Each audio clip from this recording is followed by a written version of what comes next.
You're listening to Retrospection Radio Theater from the creative mind of Noah Martin, brought to you by Retrospection Multimedia. It takes a lot of work to make these stories, so I'd like to point out to you that we have a Patreon and Ko-fi in the description below. A small donation of $5 can get you access to exclusive content and help keep the lights on in the lighthouse here in Madison. Featured in tonight's cast are Noah Martin as the narrator and additional voices, Jessy Labrie as Otto Landyn Meyer, and Tiffany Perdue as Skylar Gertrude Meyer. Our theme song, Look at Me Now, was produced by Alexi Sarakinis and Wonderland. We are proud to bring you Retrospection Radio Theater Season 6, The Imposter Within.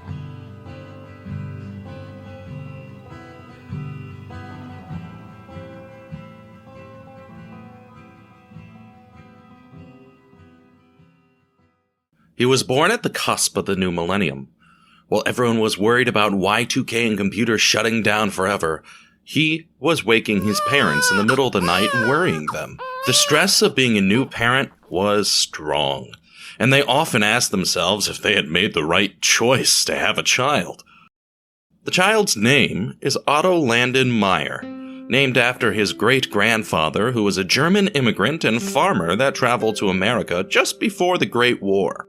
His parents chose his name for him at the behest of his grandparents, who believed deeply in their German ancestry. Before Otto was born, his fate was sealed for him. He was to be named Otto. He was to go to school in Maine, he was to go to college, and he was to take over the family business which would allow him to purchase a house. He was to have a wife, he was to marry, he was to have kids, and he was to die. Both his parents and his grandparents had planned out his entire life for him. But they forgot that life has a weird way of twisting and turning plans. No amount of foresight could have prepared Otto's family for the man that he would become.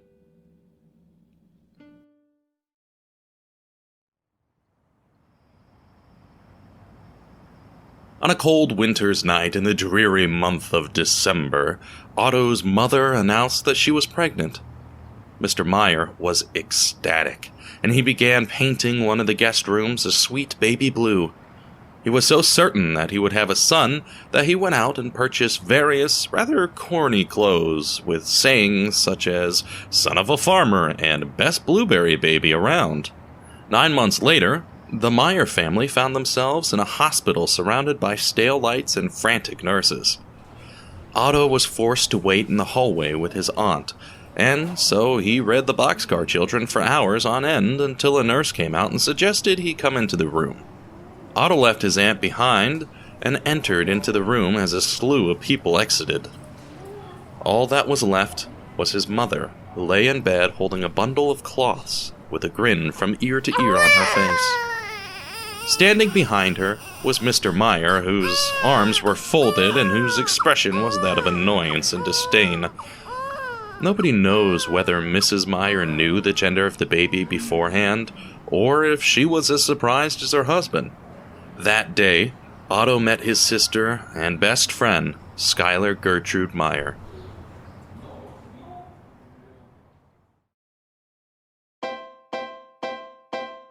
Otto and Skylar grew up over the course of the 2000s. They liked watching Nickelodeon, Cartoon Network, and Tom and Jerry. From a young age, the two were inseparable.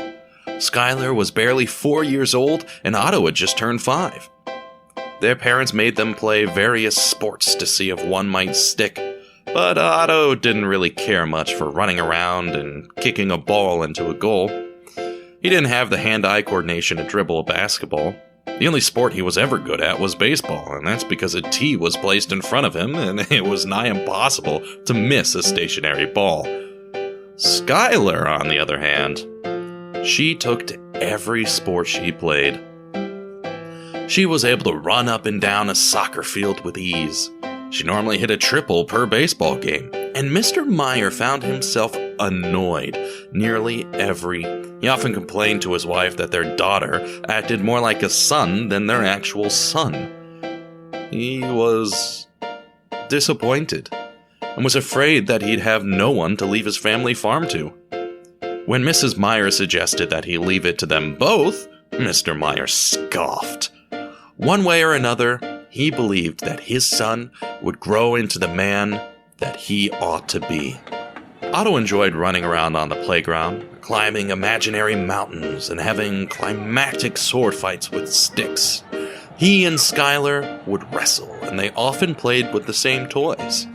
They both liked to make massive armies and fight each other, and one of Otto's favorite games was to play hide-and-seek tag, a rather simple game, and a common favorite among children his age. He enjoyed the thrill of being chased, like any other child, but his favorite part of the game was being it. He enjoyed looking about the playground, trying to find hiding spots. He'd always act like he didn't see the kid hiding in the tree, the kid hiding behind a pole, but then he'd get closer and strike. When Otto wasn't playing games, he attended school at the local Madison Elementary, the second one that had opened since the city's population boom in the 1970s. While most families had immigrated, some, like the Meyers, had been around for a long time. In fact, there was always a Meyer that lived on the Bismark farm. The farm itself was named after the Prussian leader and was actually the namesake for Otto Landyn Meyer. His parents had hoped that, just like Otto von Bismarck, Otto Meyer would be a great and strong leader. In a way, they were right. The Bismarck farm was a vast stretch of land on the northeastern portion of the peninsula. The Meyer family had built up a somewhat successful farm which only grew when it struck at the opportunity to sell various blueberry products, like fresh pies and wines when the city began to invite tourism. This took a small family-owned farm and made it into a city-wide empire. It was not uncommon to find Bismarck pies in a bakery across town, or chocolate-covered Bismarck blueberries in the surrounding cities. Yes, the Meyer family was doing well, and Otto grew up wanting for naught. He spent most of his childhood playing, attending school, and working on the farm. Otto's parents began to see changes in him by the time he was 10 years old. Otto stopped playing as many games, and he found interest in various arts. His father grew worried that his son might give up his potential life as a farmer and businessman to pursue music and singing. But he begrudgingly supported his child nevertheless. Maybe one day Otto could write a jingle for the family farm, and perhaps Otto would design a new logo for them. On Otto's 12th birthday, his mother gave him a beautifully carved guitar. She then paid for lessons. You see, dear listener, Otto's parents had so many thoughts and aspirations for their child, so many ideas of what he could be, that they almost forgot to inspire what he is. His mother would debate with his father, and slowly his father came around to the idea of raising an artist. A part of him still longed for the perfect son he had imagined nearly a decade before. It wasn't long after that birthday that Mr. Meyer's heart began to soften after many nights of persuasion from his wife. On a particularly warm day in the summer, Mr. Meyer paused his back-breaking work to look at his 12-year-old son and 11-year-old daughter. Skylar was struggling to lift a crate of blueberries. Mr. Meyer watched Otto notice, and then make his way over to his sister. Otto had her set it down, and then said a few inaudible words. He then grabbed one end of the crate while she grabbed the other.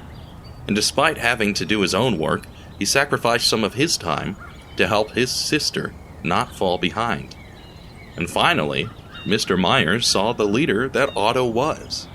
Otto wasn't a charismatic person. He wouldn't stand up in front of a crowd and sway them to vote for him to be president.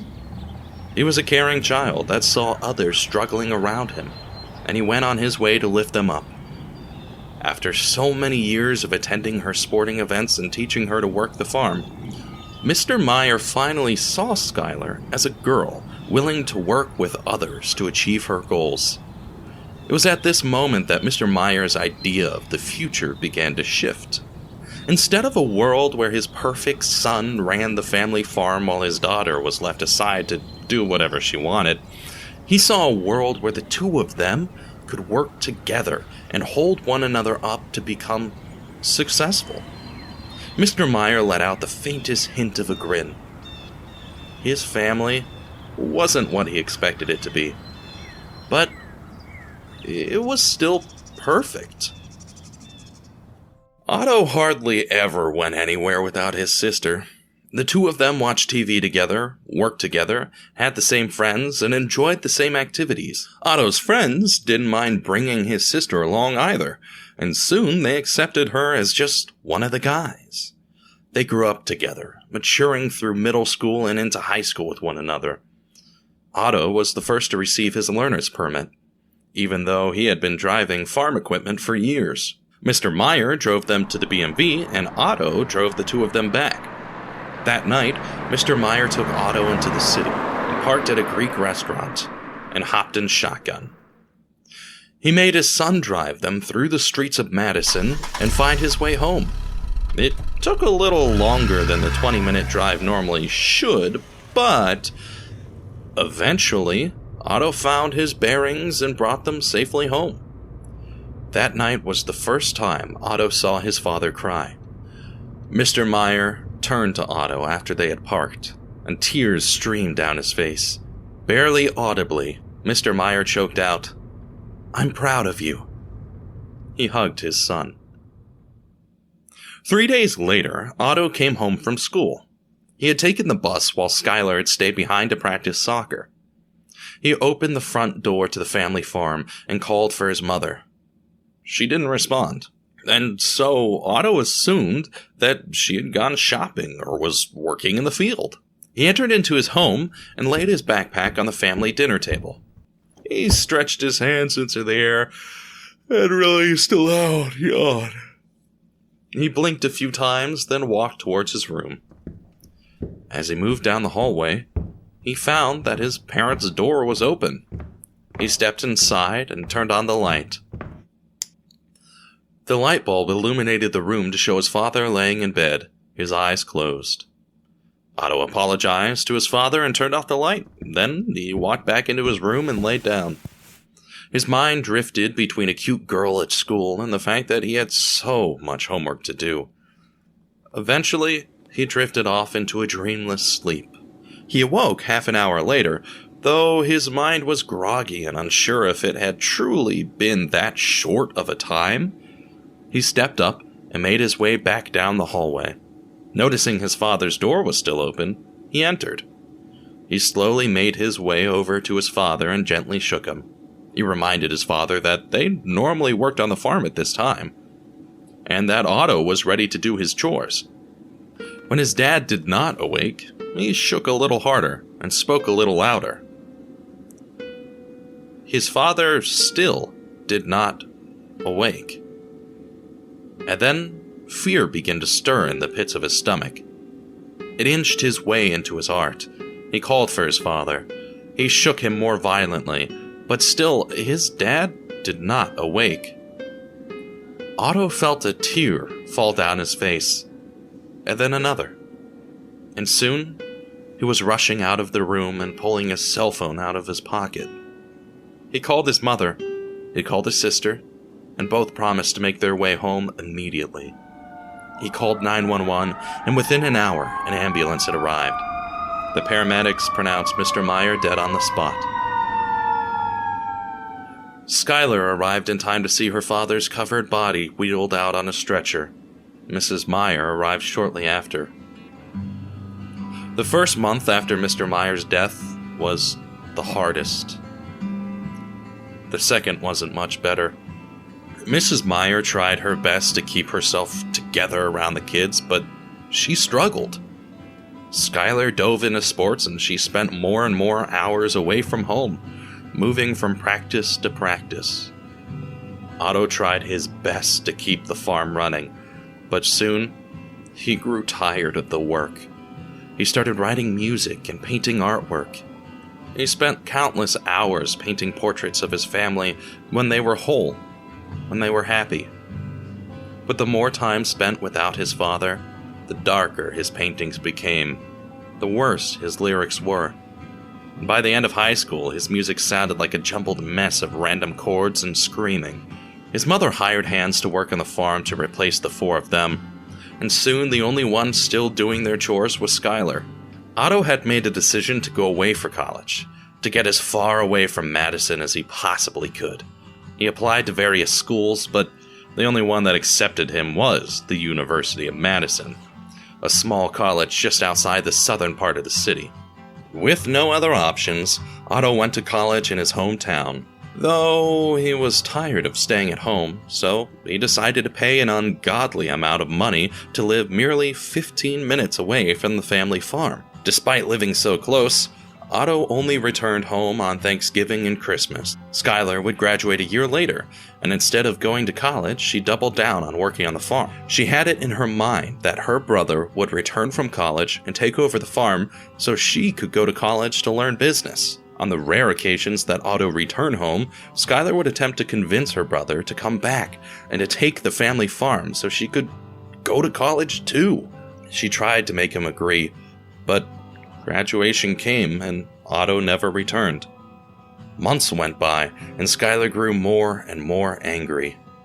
The beginning of fall semester came and went, and then spring semester, and Skylar saw her opportunity begin to slip away as she was crushed under the weight of running such a large business alone. One day she called her brother and invited him to lunch. She prepared herself knowing full well that the worst would likely happen.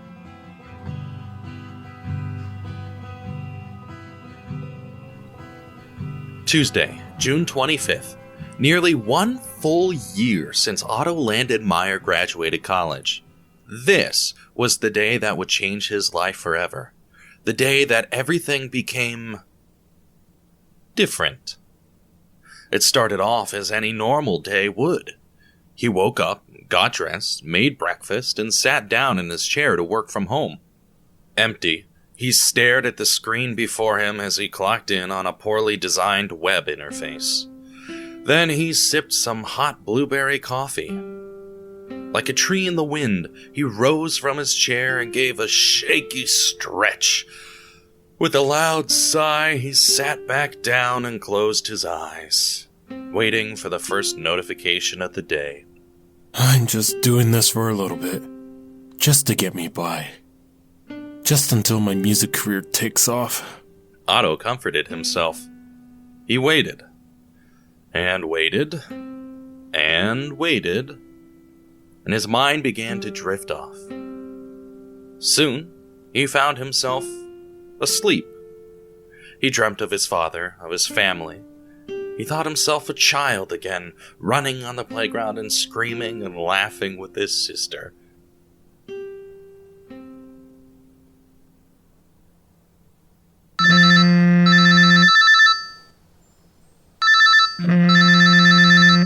But he was torn from his peaceful slumber by his cell phone. Hello, Otto? Sky? Hey, what's up? You got time for an hour lunch today? Sure, why not? Where'd you like to meet? Let's do the Madison Mocha Tavern. I'll see you there at noon. The phone call was rather quick, and it made Otto uneasy. Normally, he'd be able to talk with his sister for hours, but she seemed rather short today. It was quite unlike her. The first notification for work sprang onto Otto's laptop. Otto began his day, working for about 4 hours. At 11:50, Otto signed off and drove to meet his sister at the Madison Mocha Tavern.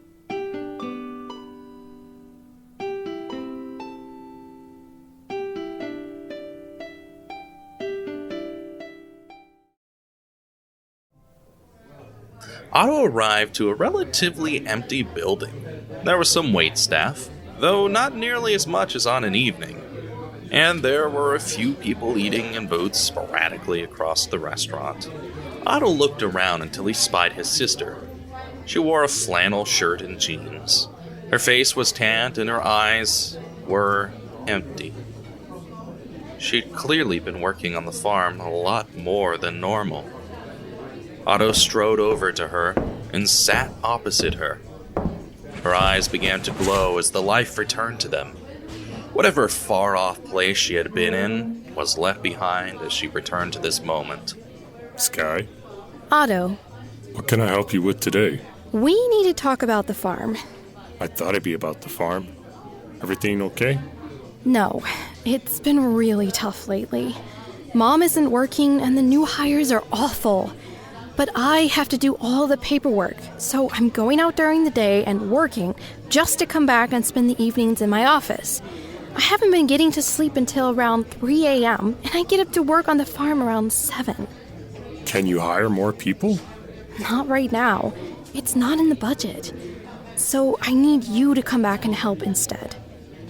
That sounds like more of a command than a question. It is. I need you to help the business. You said you'd come back after college so I could go. It's been a year since you graduated.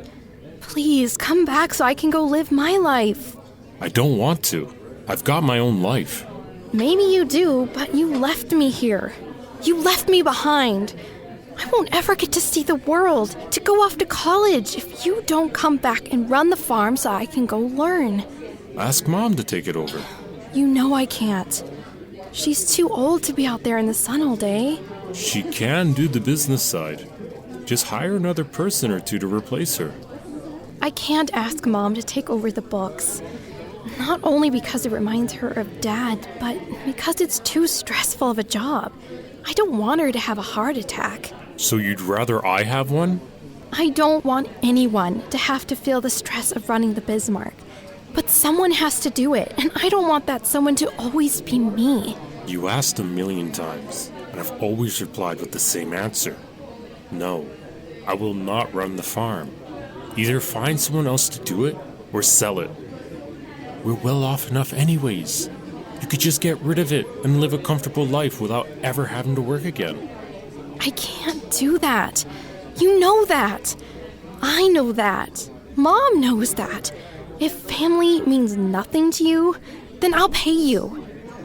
I'll pay you to do the job so I can go to college. I'll come back on breaks, and I'll work all summer, so that way you only have to work for a little bit of time. No. Skylar leans forward in the booth. She rests her elbows on the table and runs her hands through her hair. Then, she lets out a heavy sigh. Skylar's cheeks began to flush red. The somewhat barren look in her eyes replaced with a red-hot fire of hatred. You didn't love Dad, did you? What? Why would you think that? You came home and barely even checked on him. Then you went off and came back. Was he even dead when you got home? Or did you just let him die? I bet you knew he was dying, and you just chose to leave him. He always loved me more than he loved you. I was the son he never had. What's gotten into you? So he put the burden of running his business on me. He put the family on me. You were older. You got to graduate and escape to college. Even though you were so stupid that the only one who would accept you was Madison, you. But me, I could have gotten athletic scholarships. All my friends did. I could have gone somewhere, done something. But I had to stay with the Bismark, because if I didn't, then no one would have. The Meyer name would have been forgotten. I've sacrificed so much for you, Mom, and even Dad. But you've given nothing. Nothing to the family, to the farm. You don't care. Nothing? I spent my whole life being told by Dad that I would be the one to inherit the estate. That I would be the one to run the business while you went off and got married or something. I was told that I would be the one to hold the family together. But I can't do that. That's not me. I'm not glue. I'm rubber. Everyone bounces away from me. Everything leaves me behind. And I like it that way. I just want to sing and make music. Oh, yeah? And how's that going for you? Don't be rude, Sky. I'm trying. It's not easy. It doesn't happen overnight. You left a potentially life-changing job to pursue a dead-end music career. Now, not only are you a deadbeat, but you are a perfect excuse to disown you from the family. If you won't come back to the Bismark for me, for the family, then I won't let anything of the Meyer family be associated with you. No money, no interviews. Don't even bother coming home for Christmas. Is this really what you wanted to do today? To oust me from the family like a discarded soda can? No, but I figured it would happen. I gave you so many chances to be involved, to show your love for Mom, Dad, and me. We grew up together, darn it! We did everything together. We could have run this business together. We're best friends. We're siblings. I don't want to lose you. You're blinded by Dad's delusions. He never cared about us, about what we did. He only ever cared about the security of the Bismark and the Meyer name. That's why he wanted us to work together. That's why he raised us the way he did. But it doesn't matter. You could retire and let someone else take over. But stay on the board and get money. You'd never have to work again. And all you have to do is make appearances. A Meyer has always run the Bismark. I won't see that changed in my lifetime. Dad would hate me. You're sacrificing all of your life, of your potential, just to follow Dad's dream. You've lost yourself in the Bismark. At least one of us is sacrificing for success. When you come crawling back to me, hand outstretched looking for money, food, shelter, love, I won't even smack it away.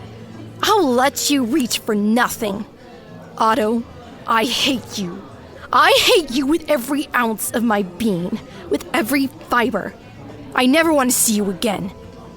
Otto felt a tear run down his cheek. He stood from the booth and left the restaurant without ever having ordered. He left his sister behind in her plea to save her future. He left behind his family, his namesake, and his legacy. He left behind Otto Landyn Meyer, the sweet and innocent boy who'd learned guitar all those years ago, and he left behind the memory of his dad in the car hugging him. He left behind himself, and so the emptied shell of someone that was once human slunk back to its car.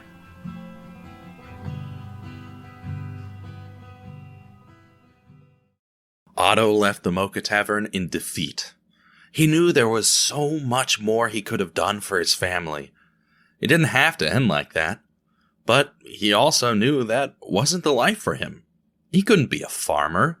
He never wanted to work on the farm. He never wanted to continue his family legacy. All he ever wanted to do was be his own man. And the only way he could do that was to disassociate from his own family, to leave them behind. He got into his car and laid his head against the steering wheel. He felt the hard surface against his forehead. He felt the world closing in around him. Suddenly, his small sedan got tighter. The doors seemed to inch towards him, the roof began to lower, and his body began to squish together. He desperately tried to find his breathing, but it seemed to have run away from him. He grew red, hot, itchy, his skin burned, and he shook his head and tried to focus on a singular thing in his mind, but his breathing was sporadic. Then, from deep within, he felt a disgusting, painful tightness close within his stomach. Suddenly, the breakfast he had eaten hours ago seemed to attempt to journey through his digestive tract and up his throat. He began to choke on nothing but the air around him. Was this death? Did he just forsake his family to immediately die in his car from nothing? Or perhaps this was a heart attack? His heartbeat drummed faster and faster, as if he were physically running away from his life instead of sitting in a car. Fear rooted itself in his very core, and as Otto felt the worst of the symptoms, he heard a voice. A deep, low, rumbling timbre which coursed fear and adrenaline through his body at once. You could have done better. He looked like a fish with the way he opened his mouth between gasps. You've given up everything, and you've nothing to show for it.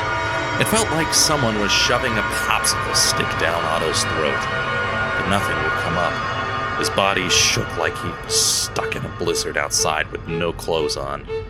If you had simply understood your sister's point of view. Otto's mind grew hazy.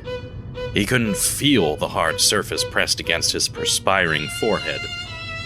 His vision began to cloud in darkness, despite it being noon. You've let down your sister. You've let down your mother. You've even let down your poor old dear dead father. You will never amount to anything.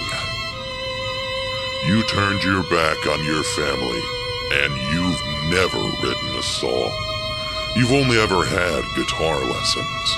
Do you think that's enough to become a famous musician, or even successful for that matter? Remember when you said you didn't want to feel the stress of the Bismark? That you didn't want the person running it to always be you? What have you ever done that's helped anyone, let alone your family? You've been a disappointment your whole life, but now you are so beneath everyone around you that even your own blood is unwilling to talk to you. Skylar thought you never loved Dad, and she was right, wasn't she? Secretly, you hated him. You hated him for placing his values onto you, for planning your life for you. But if he didn't do it, who would? I mean, look at you now. You're in a car, alone, with nobody. You couldn't even stick to your own life. What makes you think you've ever stuck to your father's?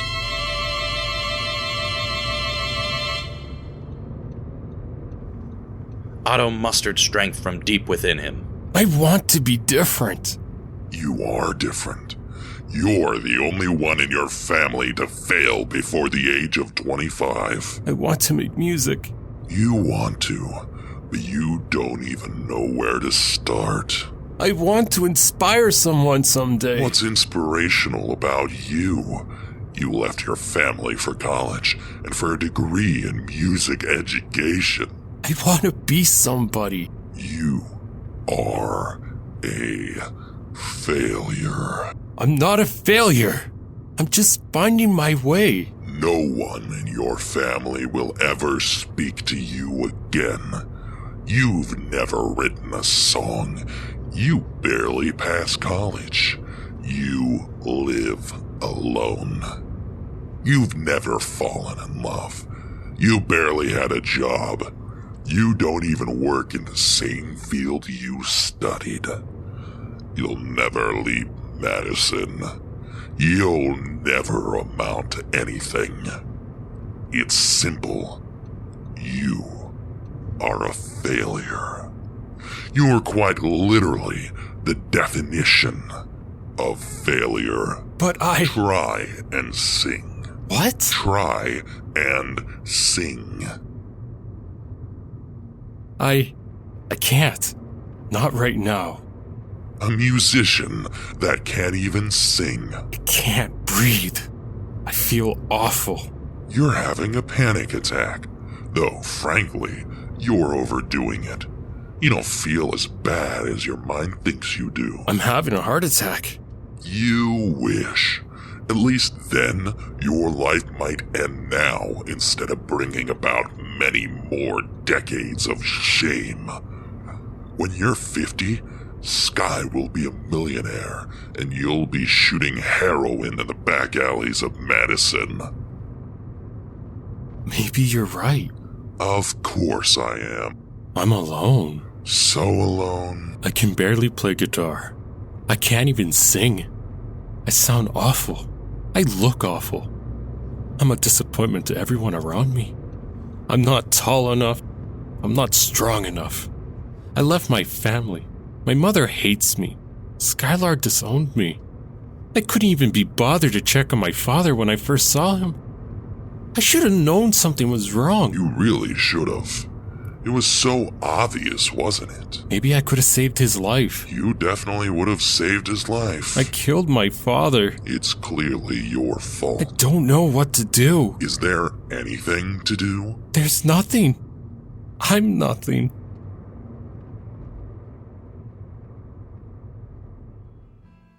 Otto awoke dazed. His eyes felt like they'd been stung 1,000 times. His head felt like it had slammed against a brick wall over and over and over again. His body trembled and shook. His stomach churned. But at least he could breathe normally again. He raised his head from the steering wheel and looked at the time. 1 p.m. He must have passed out during his panic attack, but luckily he woke up again. He scoured the parking lot to see if his sister's car was still there. Empty. He recompiled himself, took another heavy sigh, and searched his pockets for his keys.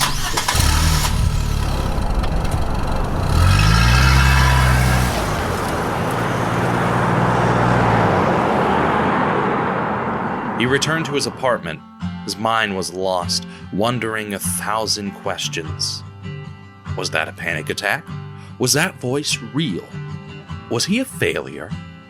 Could he write music? He wasn't sure the answer to most of his questions, but he did know one thing. The voice was right.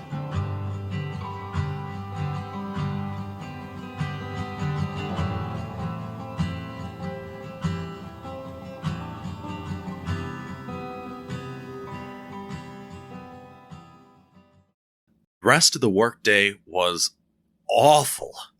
Otto couldn't focus on anything. He joined an online conference call, but whenever they asked for his input, he couldn't give any. He tried to write a page for the marketing team, but couldn't get past the initial sentence. Time slowed to a crawl, but a crawl is still movement.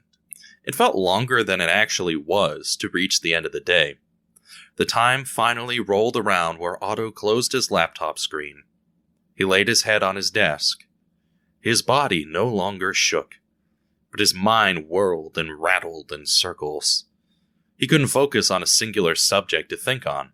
And then, like a singular ballerina on stage, a light shone down on him, and he watched the embodiment of his thoughts twirl across a darkened stage. The dancer stopped at a bar, taking a stool and sitting down. All of a sudden, Otto felt the need to leave his home and grab a drink, despite never having had the thirst for beer after the events of his 21st birthday. Otto sluggishly moved about his apartment, finding and collecting his keys and wallet. A moment later, he was in his car and on his way to get a drink.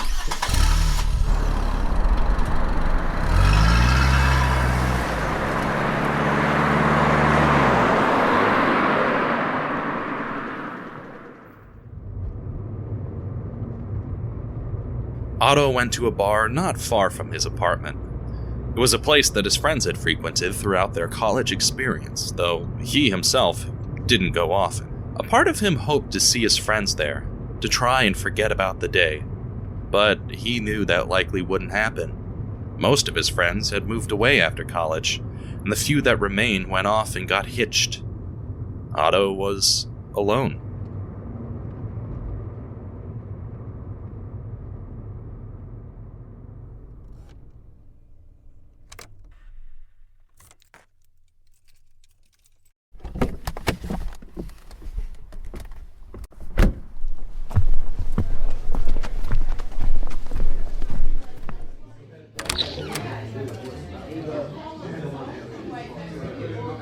There was a lack of people in the bar today. This was a rare occurrence. It was normally frequented by college kids who had just gotten out of class, or adults who had finished their 9 to 5 and going out for drinks with colleagues. Otto felt like a man standing atop a sand dune, looking out at the vast stretch of emptiness before him. He had hoped to find comfort in large crowds of people, but the bar felt as empty as he did inside. He mustered up some courage and went to the bar side. He sat down. Within a few moments of sitting down, a man walked over to him. His hair was up in a bun, and a long, trimmed, and well-kept beard traveled down from his chin to just about his neck. A pair of small spectacles sat on the bridge of his crooked nose. No light reflected off them when he moved, which made Otto think that perhaps the glasses had no actual lenses within them, that they were for show. The man was dressed like a lumberjack with red and black striped plaid. He wore a denim jacket and dark, skinny jeans. Yo, I'm V and I'll be your bartender today. What can I start you off with? Otto wasn't sure. He hadn't drank much in his life, and the few drinks he had were sporadic. What do you recommend?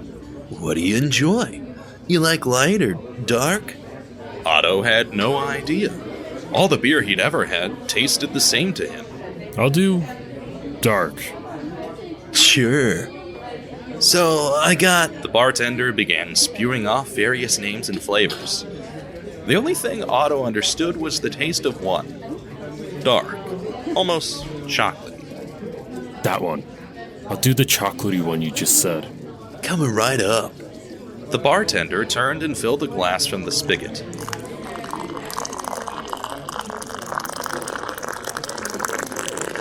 Otto watched the foam rise up to the top of the glass, stopping perfectly at the lip. Carefully, V turned around and placed the drink on a coaster. There you go. Need anything else? Otto shook his head. No. Alrighty, just let me know. I'll be back to check on you. V turned and made his way to one of the other patrons sitting at the bar. Otto breathed a heavy sigh and drank from the glass. The texture was malty. It tasted almost like drinking a sweet milkshake that was spun with a hoppy bitterness to it. The first sip made his face contort as he released a quiet grunt of disgust. The second sip wasn't much better than the first. But half an hour later, the strong taste of alcohol had faded away. It had become much easier to drink, and only a few minutes later, the last half was gone. By the end, he was enjoying the drink. V saw Otto finish his drink, and V made his way back to Otto. Nice job there. You want another one, or to try something else? Otto thought for a moment before replying. I'll do another one. V filled up the glass and placed it on the coaster. Just let me know if you want another one, bro. Otto nodded his head and continued drinking. One of the men stood from the bar and made his way out of the establishment. V watched him go with a look of confusion on his face, then made his way back to Otto. Hey, bro, how's it going? Otto looked around to see if there was someone else that V had been talking to. Nah, man, I'm talking to you. It's slow right now, and I know a lonely man when I see one. You doing all right? Otto did not respond. Gotcha. Just starting up some friendly chat if you want it. I'll let you get back to it. V turned his back and started cleaning glasses. He placed them throughout the shelving underneath the bar. Then guilt began to plague Otto. Wait. Yeah, I'd love to chat. V took the glasses he was cleaning and made his way back over to Otto. What can your dear old bartender do for you today? Do you like listening to other people's problems? It's part of the job, bro. So are you just doing it for the job? Well, bro, truth is, I do like hearing people's problems. You know, when a lady, bro, goes to a barber and they chat and gossip the whole time while she's there, I'm like a barber for my bros here. I like listening, I like talking, and most people come here just to have someone to listen, and I respect that. It's why I've stuck around. Helps me feel, more human. And you don't ever have problems that they're strangers? Nope. Makes it better to me. Makes me think our conversation helped if I didn't see that bro again. Everyone who might hear this story would think I messed up today. You're still here, aren't you? I see a bro who's still right here, right now. Thanks, but I don't know. I made a decision that changes my whole life, but it hurts everyone I know. And I feel guilty and selfish. I feel unworthy. Bro, you know Thor? What? Yeah, I do. You're like Thor, bro. You're a strong man who's lost his way, but every time he tries to pick up his hammer, he can't. It's 'cause he needs to discover a purpose greater than himself. I don't see what this has to do with anything. You've left everything behind because you think you have something to chase after, but you can't figure out how to chase after it. You feel a bit lost and empty, but when you get into the flow and find what it was you left everything for, your life will change and it'll never be the same. That's actually helpful. Thanks. No problem, bro. Hey, if I'm wrong, I'm wrong. But I see it in you. Even if you don't feel it right now, you've got a lot. The conversation drifts into small talk. Eventually, Otto finishes his drink and takes his leave, thanking V for the inspirational words. On his way home, Otto began to think of the lyrics to a song. Something that built from deep within his mind, a melody that drifted through his ears sweetly. He smiled. Giddiness began to rise up from within him. He grew excited to get home and write his first song.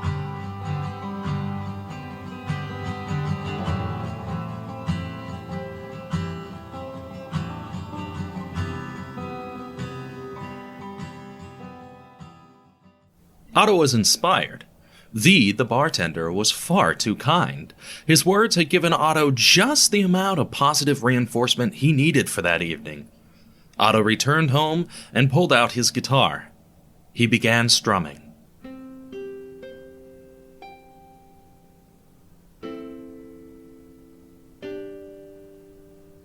But he couldn't quite bring the music he heard in his mind to the guitar.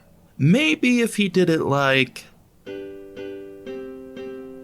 No, the music is just empty. What is the right chord to play? What is the vibe? What's the song? What was he missing?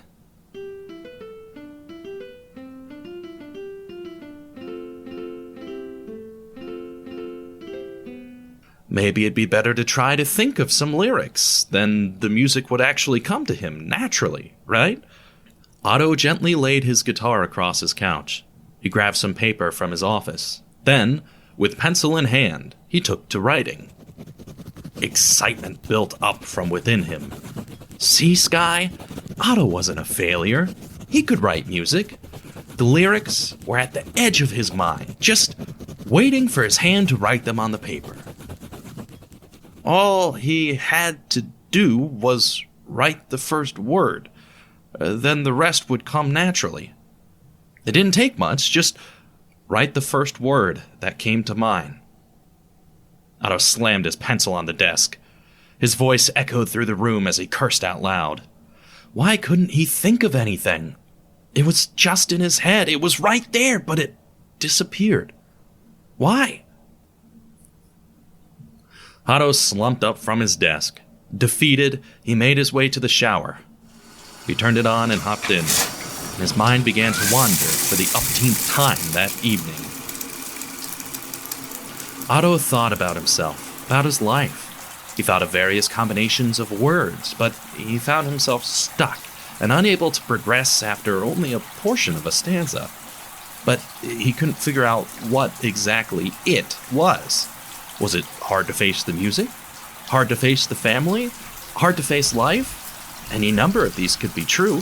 But what sounds good in a song? What combination of notes would make this resonate with someone else?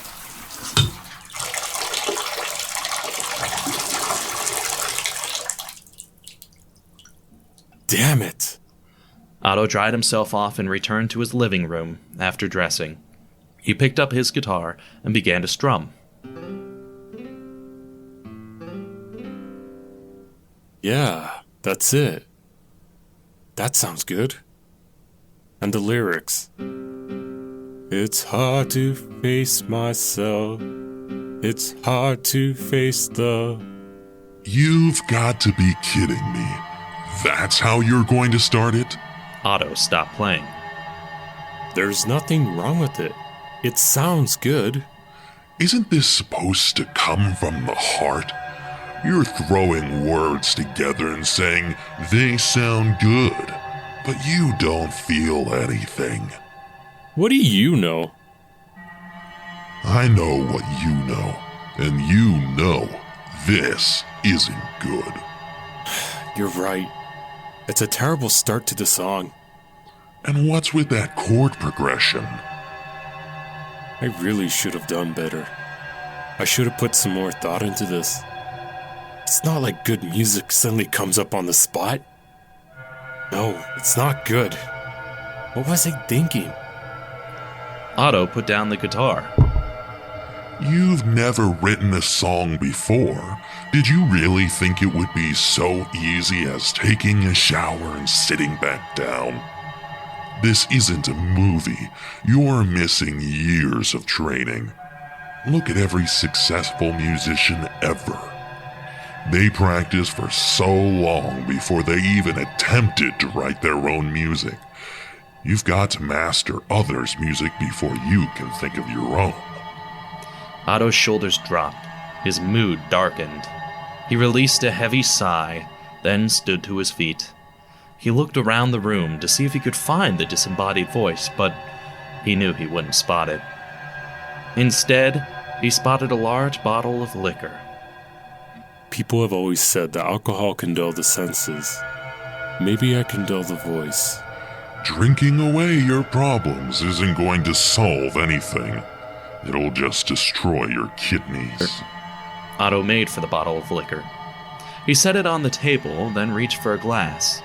He filled a glass nearly up to the rim. He didn't realize that the bottle was 30 proof and that a pour that large would surely knock him out. Yet he took the first sip anyway. He recoiled as the wretched taste of tequila burned his throat. He took a moment to recover, and then he drank another sip. Then another. Then another. Go ahead. I'll be here all night. Drink it down. Pass out. But I'll be here. You can't escape me that easily.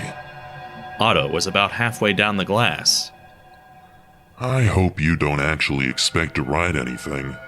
I hope you don't actually think that you're able to do this. You're awful. It seemed that drinking did, indeed, dull away the voice, for the imposter began to fade away into Otto's increasingly clouding mind until it was completely gone. Otto looked down at his hands, then waved them around. They seemed to move slower than they normally would. He looked up and spied himself in a small hand mirror he had left on the table. His cheeks were red, his pupils large. He made a face at himself, but the reaction in the mirror seemed to be delayed. He stumbled for the glass like a toddler going for a toy out of reach. He drank the rest of it. A smile crossed his face. Though he did not know why, he began to giggle. He took the paper and pencil from the living room and placed them on the kitchen table. He began to write and write and write. At some point during the evening, he had gotten his guitar, though he did not remember when. Otto awoke the next morning to find himself laying in his bathtub. He had no recollection of how he had gotten there. A rancid smell filled his nostrils. His head felt like it had been squeezed in a hydraulic press. The bathroom light above him pierced his foggy vision. He felt empty. Empty of energy, of food, of mind. His hands grabbed the edge of the bathtub. He suddenly felt cold, and his very hands began to shake. He couldn't lift himself up, so instead he collapsed into the tub once again. Dazed, he looked to his left. The toilet lid was open. And inside were the wretched remains of the previous night's dinner. On the sink was a nearly empty plastic bottle of water. He tried to recall what he had done, but simply couldn't put together the 1,000-piece puzzle of the night before. He felt his eyes close once again. Otto awoke later. He was shivering furiously, vibrating the very foundations of the apartment building. Once again, he placed his hands on the side of the tub and attempted to lift himself to a standing position. His body creaked and groaned from the physical stress, but this time he was able to find himself on his feet. He stepped over to the toilet and flushed, making sure to close the lid. He grabbed the water bottle, finished the last few sips, and entered into the rest of his apartment. His guitar lay against the wooden dining room table, a singular string broken. 5 pages covered in musical notes and lyrics lay in an unorganized mess about the floor. The rest of the apartment, however, was as he had left it. He decided to leave it be and log on to work. After all, he must be late for the day. He woke up his computer and looked at the time in the bottom right corner. 6 a.m. No, he wasn't late. He wasn't late at all. In fact, he was early, by a few hours. He decided to drink some water, then take a shower. Surely, today would be a better day than the last.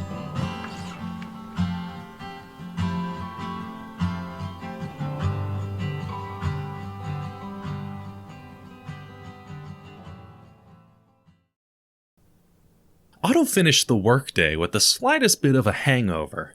He had periodically drank water throughout the day and had made sure to eat some food.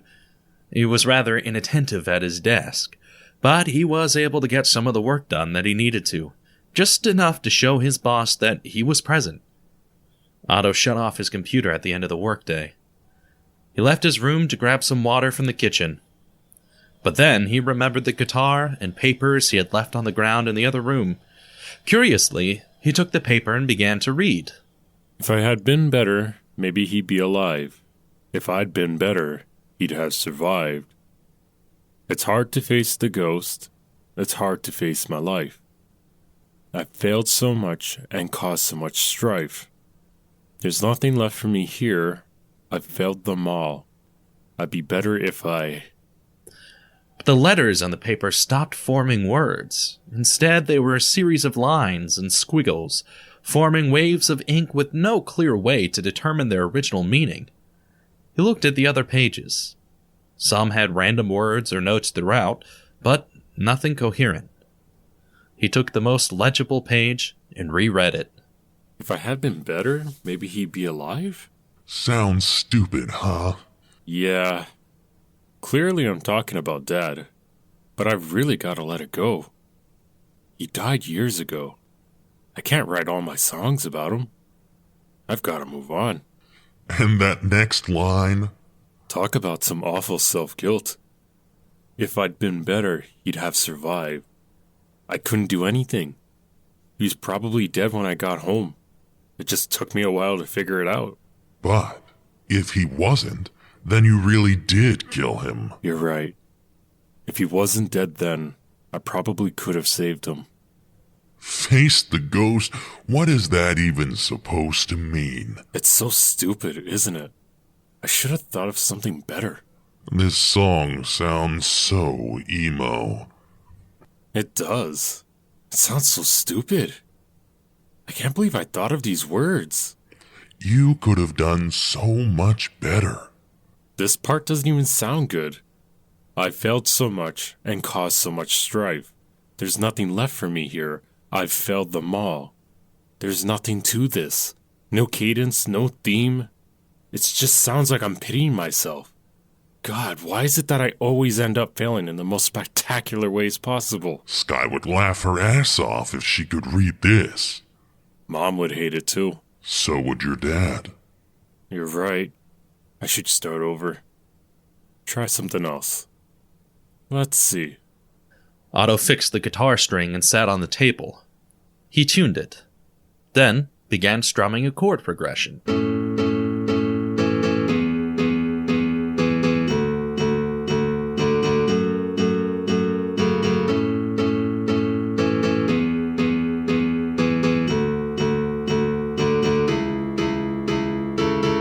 This sounds stupid. It sounds so bad. Otto changed the chord progression. I wish I could. No. That's a stupid start to the lyrics. And this chord progression sounds stupid. No. No.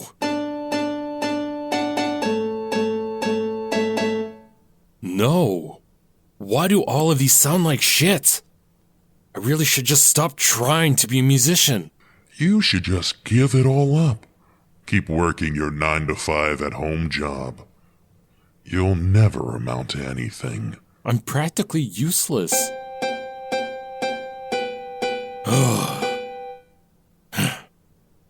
Okay. Maybe those lyrics weren't half bad in the first place. I can definitely write something about regret and losing a loved one. Definitely. Easily. Otto thought the words over in his head and found himself falling more and more in love with them. And though he tried, he just couldn't think of any more lyrics. He just kept repeating the same ones he had written over and over again. But then an idea came to him, like God bestowing the Holy Grail. He poured another glass of liquor and drank it as quickly as he could. It took only a few minutes for the alcohol to kick in. After all, his body was still recovering from the previous night. A sluggishness hit him, and he began to play around with his slowed motor functions. This! Otto thought aloud. Now, alright. And I'll easily find the next lyrics. But Otto's mind couldn't focus. He kept playing with his hands, laughing at how slowly they moved. I should drink a bit more. I'm not feeling like I did last night yet, and that's why I can't think of anything. Otto continued drinking.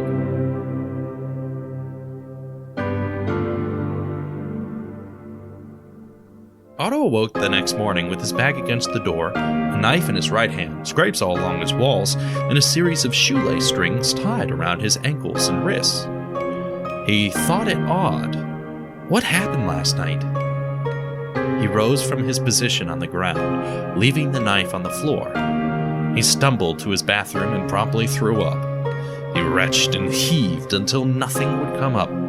But then he continued dry heaving until his energy was completely spent.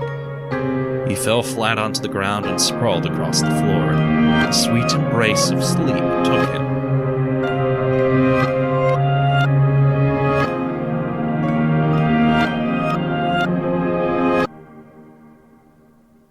Otto awoke on the floor. He rose to his feet and grabbed some water. Slowly, he made his way to his computer.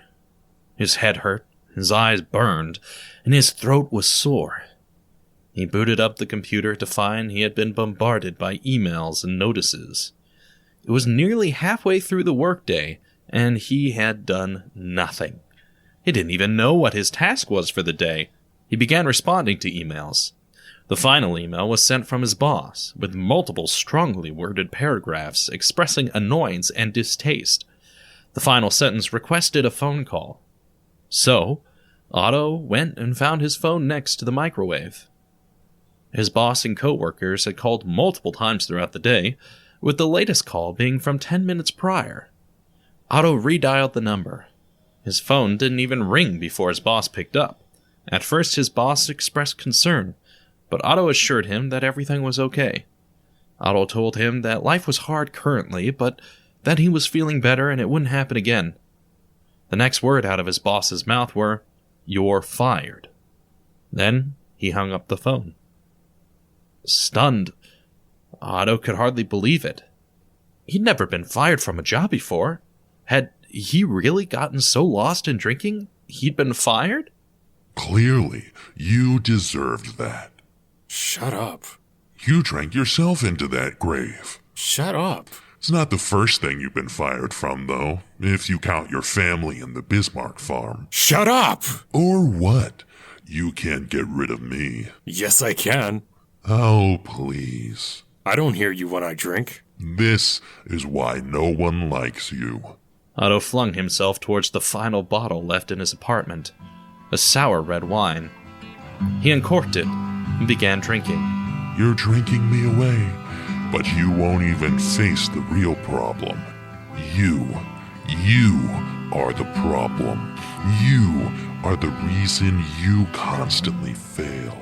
You're just so blind. The imposter's voice fades into obscurity as Otto's mind begins to tune it out. His hands were still shaking. His stomach still churned from the night previously. He could barely feel anything in his body. But the one thing he was certain of was that the voice was right. He was empty. He was a shell of a person, and the world would be better off without him.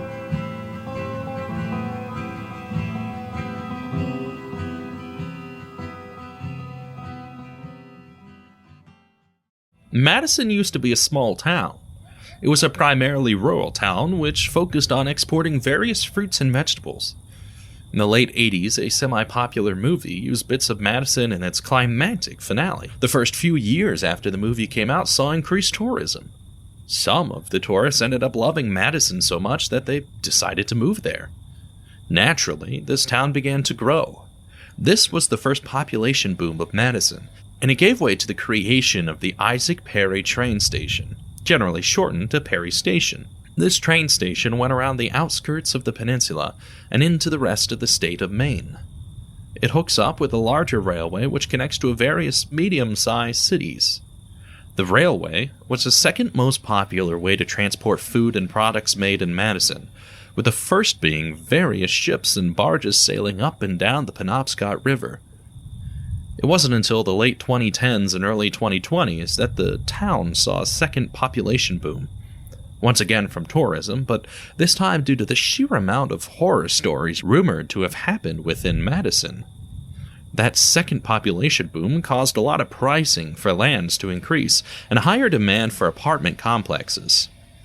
Farmers sold their land for a pretty penny, or simply moved away because they could no longer afford the ever-increasing taxes.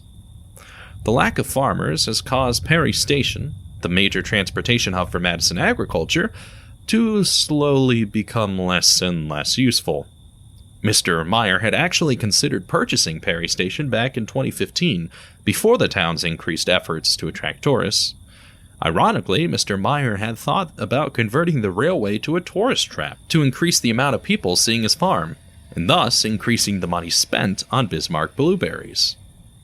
He never saw his dream come true, and now this railway is filled with memories and dreams, left far behind on tracks that have begun to fade away into obscurity. The train station itself is relatively small. It has a singular building with a ticket window facing the railroad itself. A men's restroom is on the left side of the building, and a women's is on the right.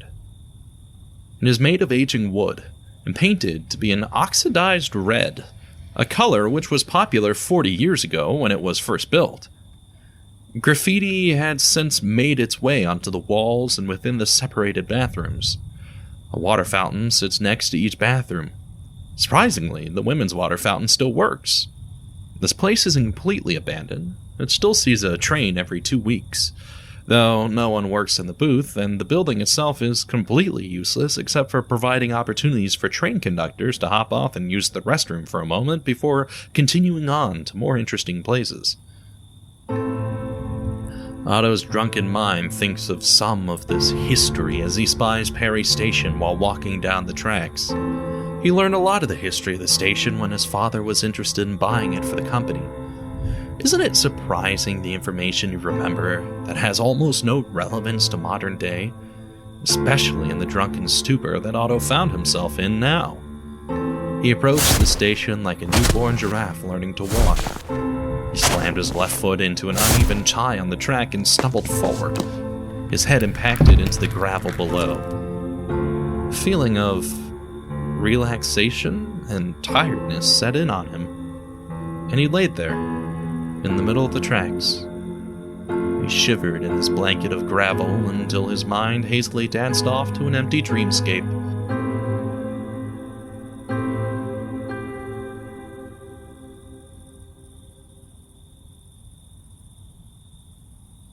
The moon shone above him as he rolled to his side and looked up to the empty night sky.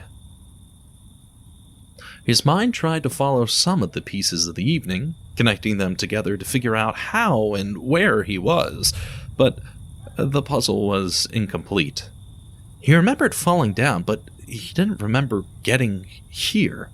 Is this what you've become? Otto shot up to a sitting position. He looked around to find who was speaking to him, but it slowly began to dawn on him just what was speaking to him. Your father would be ashamed of you. Look at you. It's been a little over a week and you've gotten drunk almost every single night. And not just regular drinking, but blackout. You got fired from your job. You couldn't even do the one thing you set out to do. Write a song. No music is coming to your mind. No notes. You're alone in this melody of self-sorrow and desperation. Otto tried to ignore the imposter. He decided he wouldn't give the imposter the pleasure of hearing his voice. Why are you laying on the tracks? What's the point? Otto had no response, but he did begin to think, to try to understand why he chose the train tracks, why he chose Perry Station. Of all the places to go, of all the places to be, you chose this place. A place that shows what could have been. A future you might have had if you had kept your family. What are you thinking about right now? Otto did not want to tell the imposter what he was thinking about. Tell me. Not because I don't know what you're thinking about, but because you need to say it out loud. You need to know you're right. You're not good enough. This is all you'll ever be. Maybe you're right. When have I ever been wrong?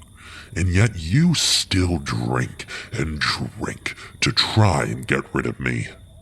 Follow your inhibitions. Your mind is right. Otto shambles to his feet and continues walking towards Perry Station.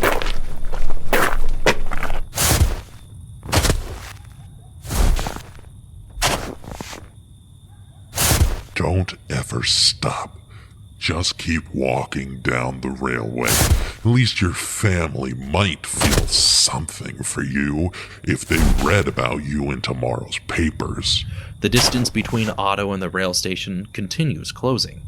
But you know you'll have to walk till dawn to find yourself on a different line. Nothing runs through here. It's empty. It's dead. Perry Station is just a few feet away. A fitting death for a man who's lived his entire life smashed under the thumb of his father, of his family. You'll die as you lived, flattened by the things around you, void of music, empty of song. Lost and alone, your very existence is the biggest regret in your father's life. Otto stopped and looked at the station. He thought of his father, of the excitement Mr. Meyer had had when learning and discussing the history of this place. He thought of the time he and Sky had run alongside the tracks, attempting to outrun the train. They ran for half a mile before the train started to slow down on its entrance to Perry Station. And then he realized something. He spent so much time thinking about his family, the good and bad things. He spent so much time living under his father's shadow, trying to be something that he wasn't. And the one time he made a choice to follow his passions, he lost everything he had grown up with. His mother, his sister, his family, his business. But was it really even a loss if he never wanted it in the first place? It was his father who had said it would be his, but never asked if he wanted it. It's never about me. You always talk about them, and you know you're striking a nerve. But you never attack me. You attack my actions and my appearance. But for as much as you bring me down, you don't ever attack me, who I am. You hate my actions. You fill me with regret. You bring me to ruin, but you never said you hate me. What is there to attack? You are defined by the people around you, and you are alone. Look at you. You're right. Look at me now. Otto reaches into his pocket and pulls out a small plastic shot of vodka. He drops it to the ground and stomps on it like an elephant stomping grass. You said I'll never be good enough, that this is all I'll ever be. And I've been listening to you. I've been running around in circles between family and becoming my own person. But as hard as it is to face the truth, nobody can save me. I've made my decision. I gotta move on my own. I gotta stay strong.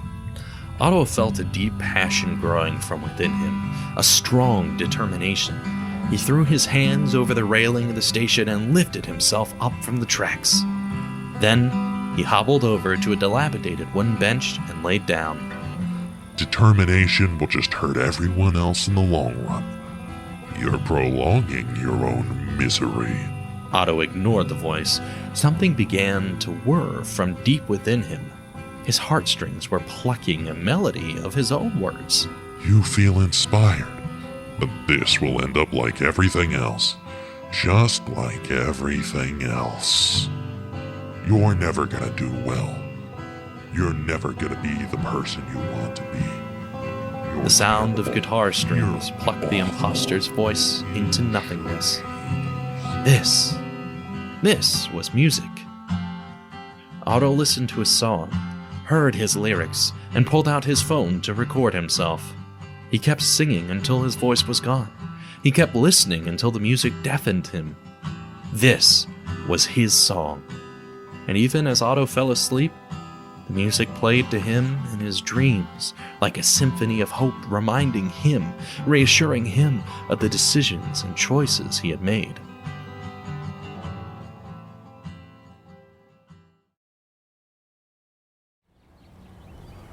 Otto Landyn Meyer groggily opened his eyes, the morning light blinding him. He slowly sat up, taking in his surroundings. He was at a train station, and from the looks of it, he had spent the night here. He felt a pounding headache and a sickening feeling in his stomach. He got up and stumbled to a nearby trash can, emptying the contents of his stomach. Once he was done, he sat down on the nearby bench that had previously been his bed. He thought back through the contents of the previous evening and slowly pieced the puzzle together. He had been drinking to stop the voice, but the voice wouldn't stop, so he continued drinking until an unending despair washed over him, and the only solution seemed like ending it all. But then, he had heard music. Did it come from someone? Somewhere? Was it his phone? After a few moments of contemplation, Otto Landyn Meyer slowly got up from the bench, still feeling a bit unsteady on his feet. He made his way back towards the city in search of a cab. Like a snail, he trudged through fields of grass and old parking lots invaded by nature in a never-ending war to reclaim what was once its own. He found himself nearing the edge of the city nearly half an hour later. He used his phone to call a taxi service, and soon a yellow cab came right up to him. He opened the door and slumped into the back seat. The driver looked at him in the rearview mirror, taking in his disheveled appearance and the smell of alcohol in his breath. Otto mumbled his address and the driver nodded, pulling away from the curb. As the taxi navigated through the city, Otto leaned his head back against the seat, closing his eyes. The bright lights and loud sounds of the city outside the window only served to worsen his headache. He wished he could crawl into bed and sleep off the remnants of the previous night's drunkenness. Finally, the taxi pulled up in front of Otto's apartment building. He paid the driver and got out, feeling grateful to be home. He made the quick trip from the back seat of the cab to his bed. He fell into a deep sleep, plagued by the events of the previous night and the fear of forgetting the beautiful music he had heard.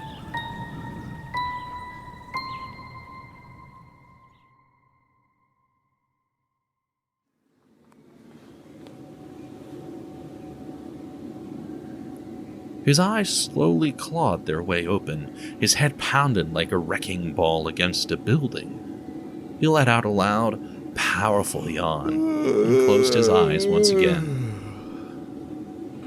You're going to sleep again? After last night, I thought you cared about what you heard. It'll be gone by the time you wake up. How did it go again? Ba-dum, ba-dum, dum-ba-dum? Or is it dum-ba-dum-ba-dum-ba-dum? Otto opened his eyes. A raging storm of anger and annoyance washed through his body. He clenched his teeth together as he sat up. He looked around, but his shadow, as always, never showed. Now he's angry, and from this anger comes passion, right? Or are you so angry you've already forgotten? Otto took a deep breath. Though he'd not like to admit it, the imposter was right. If he let his anger overcome him, then he'd drown. He took a deep breath and closed his eyes, focused on channeling his anger into passion. He began to remember the music from the night previously, to hear the chords in his ears, to focus on what they sounded like. If he let his anger consume him, then it would only lead to more regrets and mistakes. But if he shifted it to passion, then he could make the music into something. What do you think you're doing? Are you preparing yourself to fail? I must say, there's a first time for everything, but at least you're getting ready for it. Go ahead, use that passion, write something, but soon enough, you'll realize it doesn't matter. Can you even write a song if there's no melody to your life? Otto rose from his bed, a new sense of determination flowing through his body. He walked to his guitar that was leaning against the wall. He picked it up and gave it a few strums. The familiar sound of the strings comforted him, even though it made his head hurt just a little more. Look at that. You already can't remember what the notes sounded like. Stop. Surprisingly, the shadows stopped.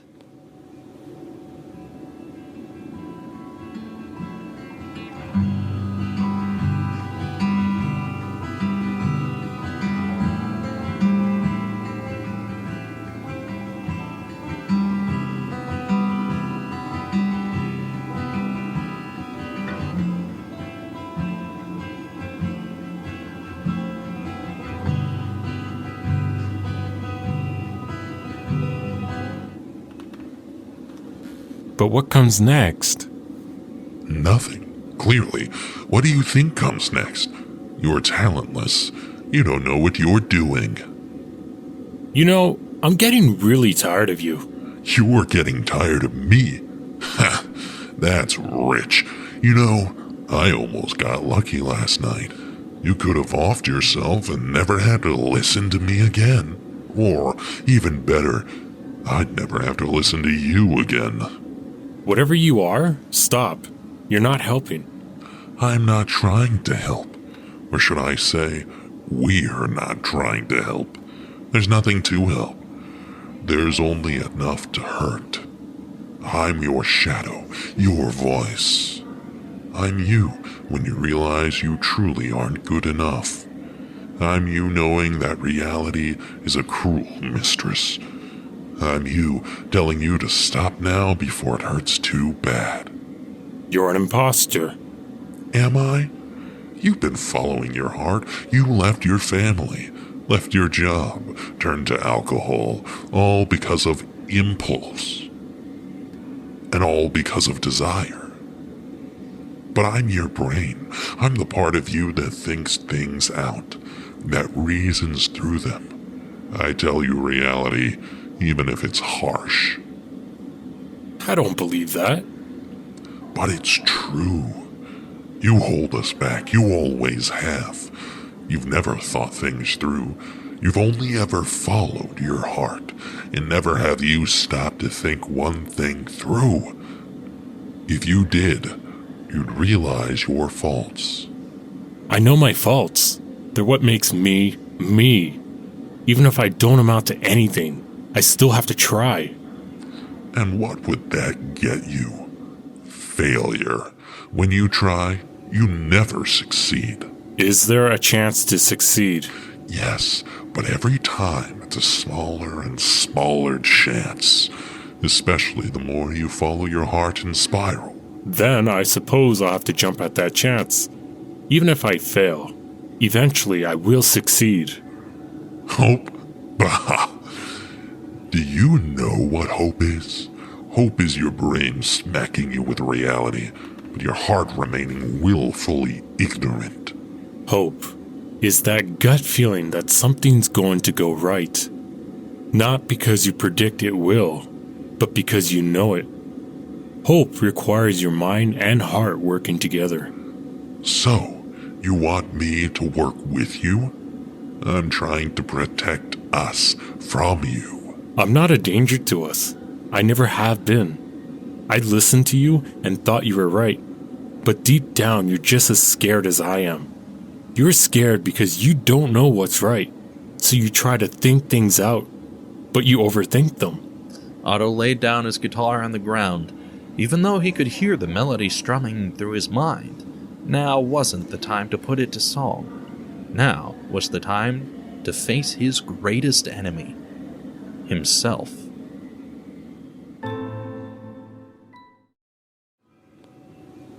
I don't overthink anything. You do. And that's what's been holding us back. You let us get caught in our own mind, to be lost right when we need to be found. You let it happen by following your passions. I'm just thinking it through. You're thinking it through. Then you're thinking it through again. And again. And again. It's all you ever do. Think. And sometimes that's helpful. But most of the times, it's not. I'm not the one on trial here. You're trying to compose a song that you already know sounds bad. Oh, but you are the one on trial. You got into my head. You got me fired. You made me feel bad about myself. You made me drink. And all of that is not okay. You did that yourself. Everything I've said is just exactly what you've been thinking. Maybe. But those thoughts would have been fleeting if you didn't bring them up over and over again. I'm not a failure. I've not accomplished anything yet, but I'm not a failure. Because I've not been trying. I've not been trying to deal with my problems head on. I've been running from them, and then letting you convince me that running was all my fault. It wasn't. I'm just telling you what you already know. Stop!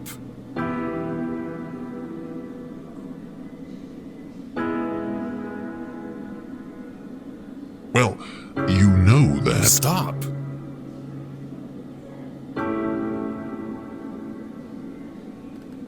I think that... No. You don't get to talk anymore. You don't get to control me, to influence me. Because you know what? You're right. In almost everything you've said, I've failed. I've turned people away. I'm too passionate, and I've followed my heart. But those aren't bad things. You know what makes them bad? You. When I make a decision and you hurt me for it, stopping me from reaching my goal, my potential, you are the issue. You make me hate myself. You make me listen to the things I don't want to hear. Listening to the things you don't want to hear is how you move forward, how you better yourself. You're right. And that's why I said you're right in almost everything you've said. Because at the end of the day, you're me. We're the same mind. We just see things differently. And I value your opinion because, frankly, a portion of what you said is true about me. But while I will listen to you, I will not let you control me. Because if you control me, then I'll never be able to achieve the success I've always wanted. Even if I have to fail every step of the way. Because this, being a musician, writing songs, singing, this is what I want. I saw what it was like to listen to you, to let you win. Imposter. I let you convince me to hate myself. I let you get me fired. I let you drink me to excess. I let you almost kill me. I'm not going to listen to you any longer. Did you ever really listen to me? You never really did. You failed at that too. Honestly, you should be ashamed of yourself. You're trying to confront me, but I can see you shaking in your boots. You're afraid. You're afraid that I'm right, and I go away. Then you'll end up failing. And then you'll just be alone. You wouldn't even get to listen to my voice.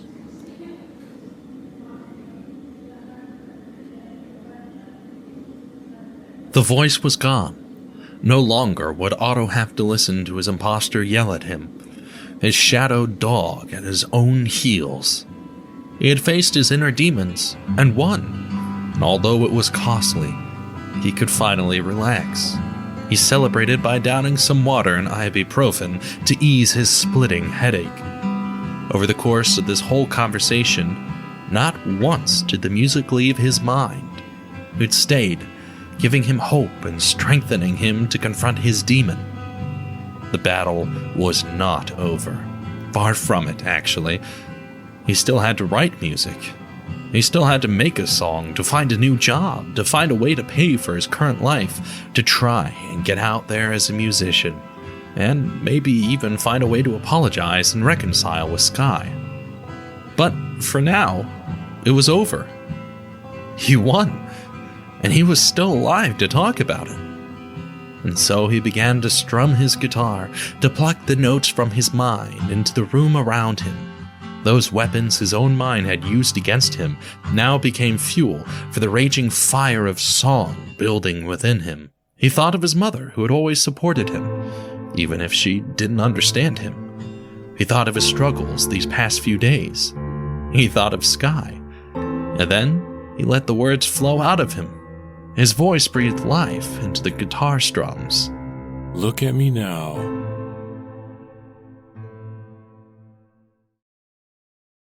Tuesday, June 25th. Nearly 2 full years since Otto Landyn Meyer graduated. 1 full year since he completely lost contact with his sister, Skylar Meyer. Or actually, according to social media, it's Skylar Peters now. Apparently, she got married recently. She fell in love and found a guy, and Otto missed it. A part of him didn't care. And that part of him realized he had no connection to his family anymore, that they moved on. But the other part of him, the part that took over from his demons, was filled with regret and sorrow. She got married, probably had a big wedding and everything, and likely right on the Bismark farm, but he didn't get to see her. He could have walked her down the aisle, he could have celebrated a momentous life event with her. He could have been there for his mom. But he wasn't. He wasn't there at all. The sadness filled his mind, like a bubbling glass of water boiling over the edge. But he was able to put a lid on it. He was able to stop it from spilling onto the table around because he'd been practicing. He'd been working on himself. For the first time in his life, he'd finally put his own emotions forward. And though he missed out on things he would have liked to have been at, he finished what it was he had set out to do. Well, I suppose in this case, he finished the beginning of what he had set out to do. Ever since that night where he nearly ended it all, Otto has turned himself around. He started working on a song. He started guitar lessons with some of the money from his savings. He got a job at a local music store. His favorite time was when it was the middle of the day on a weekday, nobody was stopping by. Then he could just walk around the store and practice piano and guitar. He used any moment he could to improve his skills. It was slow at first. He barely understood music theory. He could strum, but had no idea why certain chords went together while others didn't. He had no idea the difference between keys.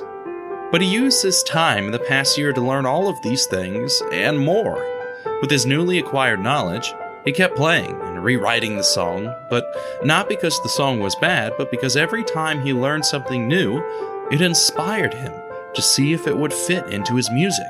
And yet, no matter how far he got in his music process, there was still something missing. Something that sat up against the wall at the back of his mind. A certain kind of loneliness that only the company of himself could not fill. Sometimes this loneliness was strong and unbearable. Those were the days he stopped working and sat around watching TV and playing video games. Sometimes the loneliness was barely noticeable, and these were the days he did his best work. But at the end of the day, no matter how strong the loneliness was, it was always there with him, always nagging at him. He called his friends, but most were out of state or busy with their spouses and newborns. He thought about calling his sister, but he knew she'd never pick up. And his mom? Well, if Sky knew he had come back just to talk to his mom, then she'd be furious. Otto scoured his mind until he landed on one person in the past year who had listened to him. One person that had taken the time to care even though they really didn't have to. So he grabbed his coat and walked out to his car.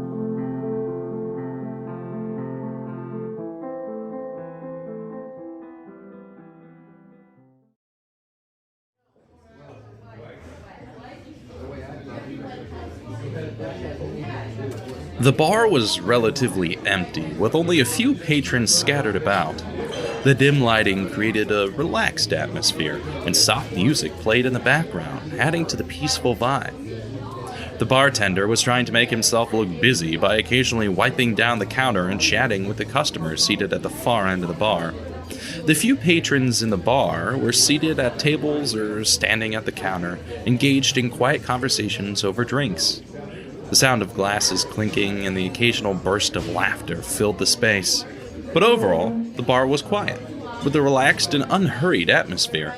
The decor was simple and understated, with dark wood paneling, black and white photos on the walls, and a row of polished bar stools.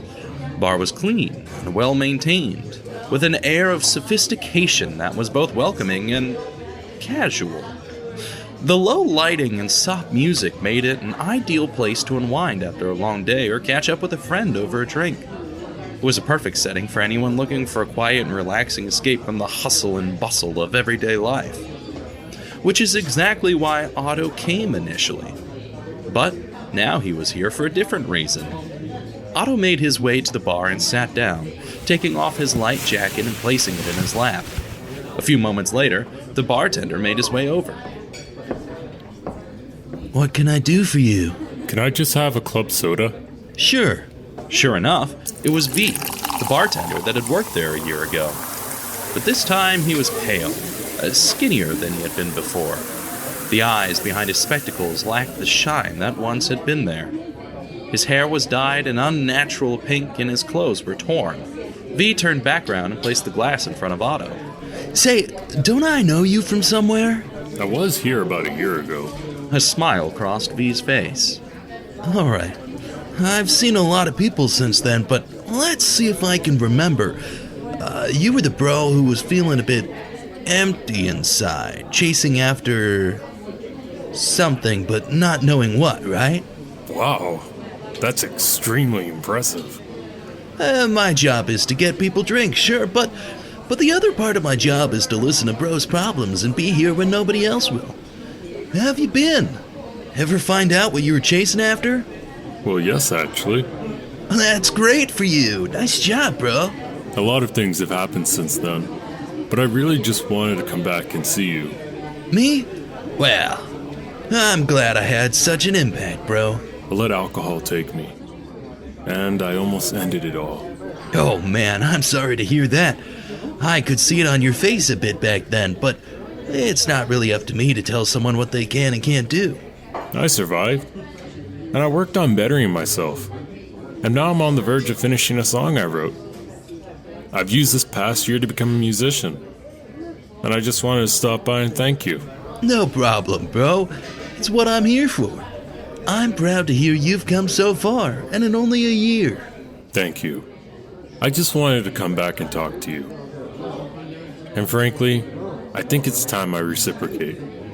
How are you doing? Are you holding up all right? Ja, bro. I'm doing just swell. Are you sure? You look like it's been rough. The smile twists into a frown. V's bottom lip quakes. His expression became solemn. I've been getting more and more sick lately. It seems like I'm sick half a week, every 2 weeks. And I was already skinny, but now I'm losing what little weight I had. I'm always cold, and I can barely eat. I'm gonna go see a doctor soon, as soon as my shift clears up and I can get a day off. but that might be half a month from now, if not more. I work 3 jobs, and I can barely hold it all together. I'm sorry to hear that. And I can't afford to go to the doctors. There's clearly something wrong, and I know I'm going to have to get a bunch of treatments for it, but I just can't go. It's better to go and be in debt than to let yourself keep getting sick without a clue of what's wrong. Is it? Ignorance is bliss and all, bro. I think that maybe I'd be better if I just kept working for the time I have left. I know I'm gonna die. But maybe you don't have to. Oh, it's okay. Everybody dies. I don't have too much to live for anyways. Of course you do. When do you get off tonight? I'm tired today, bro. All right. What about tomorrow? You know, bro, there's an open spot on the mic tomorrow night. I know it's a Wednesday, and frankly, there won't be many people here, but if you want to sing that song, then I'd love to hear it. Really? Yeah, bro. Least I could do. We can sit down and chat afterwards, yeah? I'd like that. Otto and V proceeded to talk for the next hour or two. Then, he returned home. V inspired him and made him think. Up until this point, the song was almost done, but it was missing one key part. Until now, he had no idea what to do about it. If it should be a musical solo, if it should be an instrumentation, what should fill that hole? But the more he thought it over, the easier it was to come to the final conclusion. Otto spent the next 24 hours relaxing and preparing for his debut. He had returned home the previous evening and completed his song almost instantly upon picking up his guitar. Then he went to bed and prepared for the next day at work. He got up early, showered, and went to the store. Just like on most weekdays, the store was pretty much empty for his whole shift. Every once in a while, he practiced his song on his guitar, along with a few cover songs he'd learned over the year. And soon, the shift was over. He had a few hours until his performance at the bar. He felt nervous. He knew something could go wrong and his career might have been over before it had even started, but coupled in with his nerves was a sense of excitement and giddiness. He'd finally get to perform. He wasn't a failure. He'd worked hard to get here. He'd sacrificed, and even though he wasn't getting paid for it, he still would be getting the chance to do what he loved. Music. The final couple of hours passed by quickly. Otto dressed himself in a sleek black suit, a crisp white dress shirt, and a simple black tie. His shoes were highly polished and shone in the pale lighting of his apartment. The suit fit him perfectly, hugging his athletic build and accentuating his broad shoulders. The white shirt was crisp and freshly pressed, the collar neatly folded. The black tie was understated and elegant, completing the sophisticated look. Overall, Otto's attire was sharp and polished, exuding confidence and style befitting a performer about to take the stage. Otto Landyn Meyer arrived 30 minutes early. He entered and immediately stepped to the edge of the wooden bar. A few moments later, V strode down to him and gave him some words of encouragement, reassuring him that he'd do great. The next half hour passed slowly. Otto began to perspire. His forehead grew wet. His suit began to stick to him. He could feel pit stains begin to sprout from his underarms. V must have noticed too, because he dropped off a glass of water and a napkin with a note sprawled on it. It read, "You're gonna do great. You've been working hard for this." Otto took a deep breath as he made his way to the stage at the end of the room. He grabbed his guitar and plugged it into a small speaker at the center of the stage. Then, he sat down on a small, uneven wooden stool. The lights in the room faded to a healthy, semi-lit glow. Otto glanced around the bar, taking in the room and the expectant faces of the audience. Despite it being a Wednesday night, a surprising amount of people were here. Otto counted at least 30 people, from patrons at the bar to families in the booths and friends at the tables. The butterflies in his stomach began to flutter around, chewing at the lining to try and get out, but Otto swallowed and closed his eyes for a moment. You can do this. You got this. Otto felt a rush of adrenaline as he picked up his guitar and leaned in towards the microphone. As he began to tune his guitar, Otto let his mind wander back to all the countless hours of practice he'd taken to eventually get him to this moment, the first time he'd get to perform. He was ready for this, he told himself, as he adjusted the microphone to his height and took another deep breath. He was filled with a sense of purpose and determination, knowing that this was his chance to showcase his talent and make a name for himself. With a nod to the sound guy, Otto strummed the first chord of the opening song and began to sing. His voice was strong and confident. The heads of the men at the bar turned to look at him. Children looked onward from their booths. Conversations began to dull down, though he wasn't sure if it was because of his doing or because of how loud the speakers were. As he moved through his set, Otto felt a sense of euphoria and freedom, knowing that he was doing what he loved and that he was doing it well. He covered classic 80s staples, modern pop songs, and even a few songs from his childhood.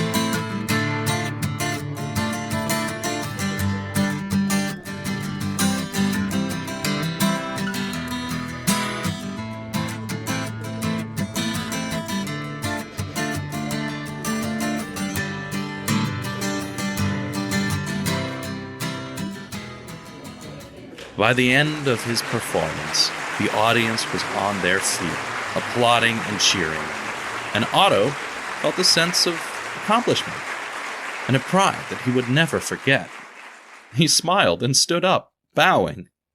Were they applauding and cheering because it was the right thing to do, or did they actually enjoy it? He nearly turned right back around and left the stage, but as he prepared to leave, he remembered the whole reason he had come. Thank you. I've got one last song, but this one isn't a cover. I wrote this song and it means a lot to me. I spent a lot of this past year working on myself and trying to become a better person. This time last year, I was in a really, really bad spot. I was a completely different person than I am now, and this song has helped me through the good and the bad. I hope that when you hear this, it'll mean as much to you as it does to me.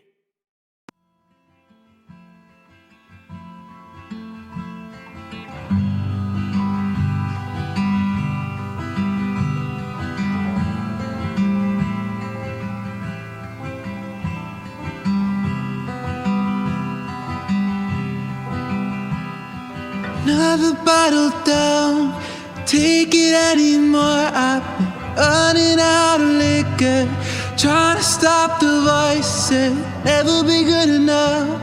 It's all that you'll ever be. I've been running around in circles, it's getting hard to breathe. Last night I opened my eyes, it's time for me to change it. Hard to face the truth, but nobody can save me. Gotta move on my own, now that my friends are all gone. I gotta move on my own, gotta stay strong. No, it'll be so hard, know that I'm in for a lot. I've been stumbling around, finding my footing, knowing that I'm gonna stop. Look at me now, I swear to God, look at me now.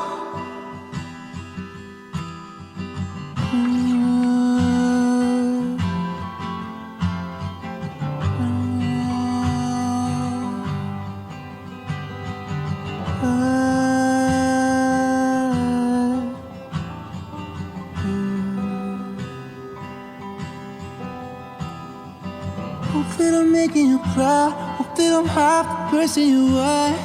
But I always know deep down, I can't fit in the shoes that you are. Look at me now,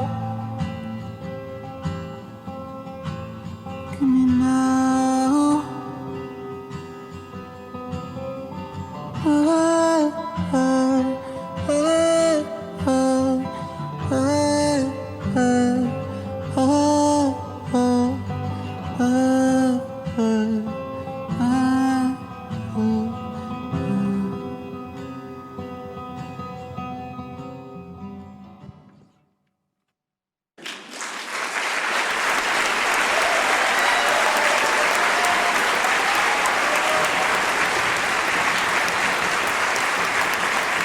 The room was filled with the sound of clapping hands and shouts of admiration as everyone expressed their appreciation for the musician's talent.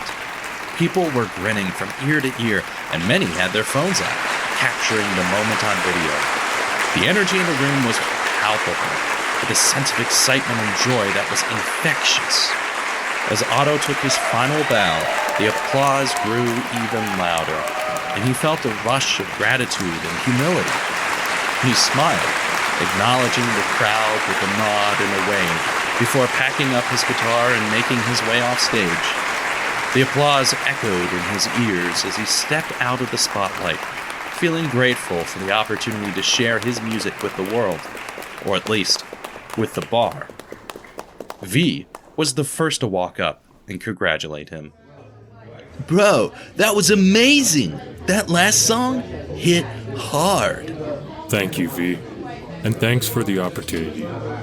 No problem, bro. Looks like the crowd liked it too, even if it was a bit small.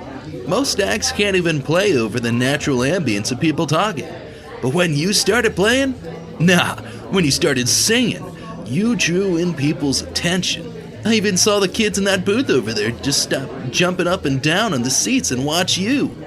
You've got a real natural air about you. Thank you. I really appreciate it. I get off in about an hour. You want to grab some ice cream or something and go chat about your process? You said it came from the heart, and I want to know the story behind it. It's a great song, bro. I'd love to. Otto sat by the bar for the next hour until closing time. People occasionally stopped by and congratulated him on a job well done. One guy even gave Otto a $20 bill for his performance, told him to think of it as a tip. Otto graciously accepted.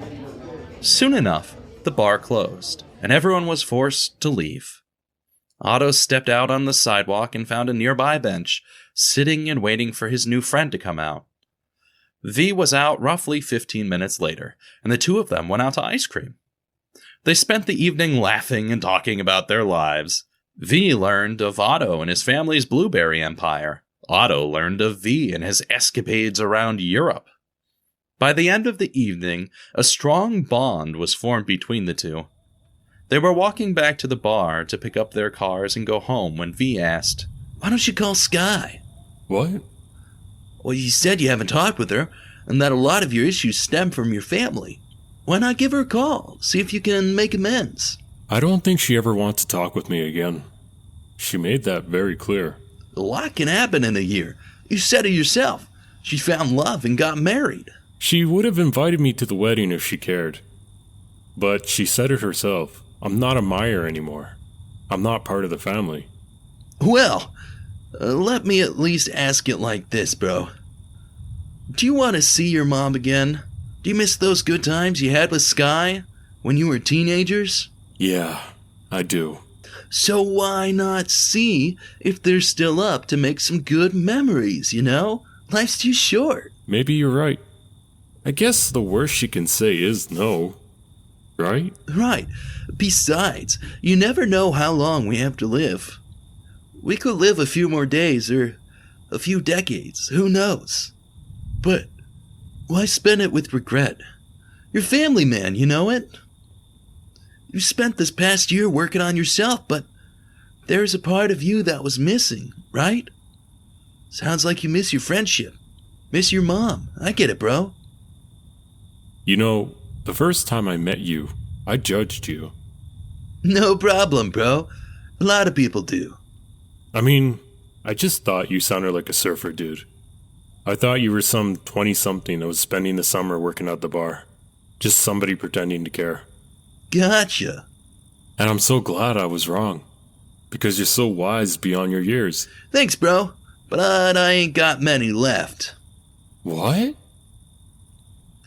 Took your advice. Decided to eat the cost and go to the doctors this morning. They spent most of the day before my shift running some tests. I don't know what it is yet, but right now they told me I really don't have that much longer to live. Looks like my heart's gonna give out soon. Funny, isn't it? I spent so much time giving my heart to others, and I forgot to keep some for myself. Aw, hell. I'm just glad it's that way.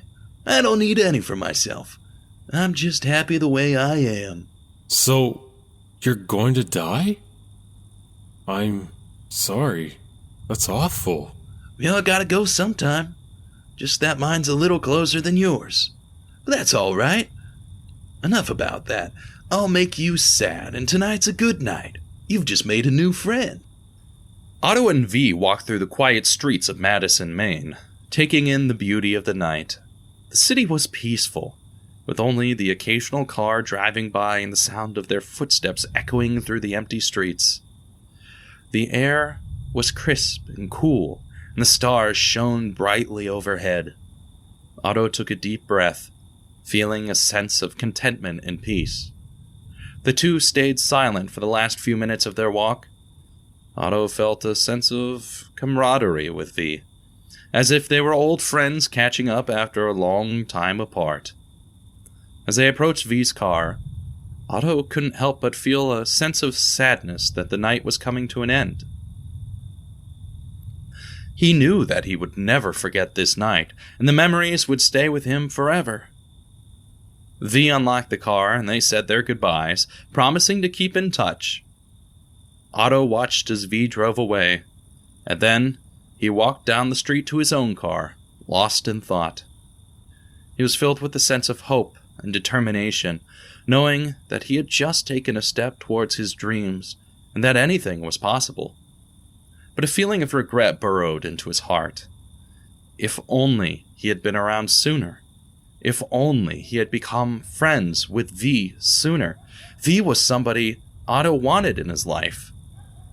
If only for the positive outlook that V held. The coming months were a mixture of sad and bittersweet moments.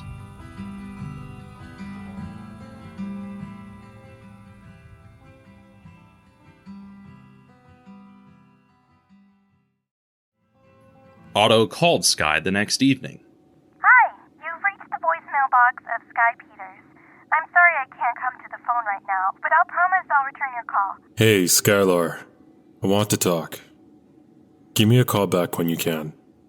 An hour went by, then a day, then a week. She never returned his call. Otto went to the bar every other day.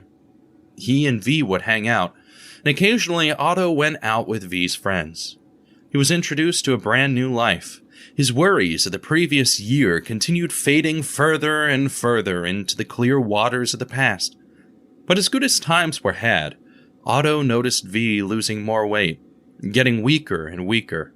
V continued inviting Otto to the bar, moving from Wednesdays to Fridays, and people kept tipping him, asking for more of his music.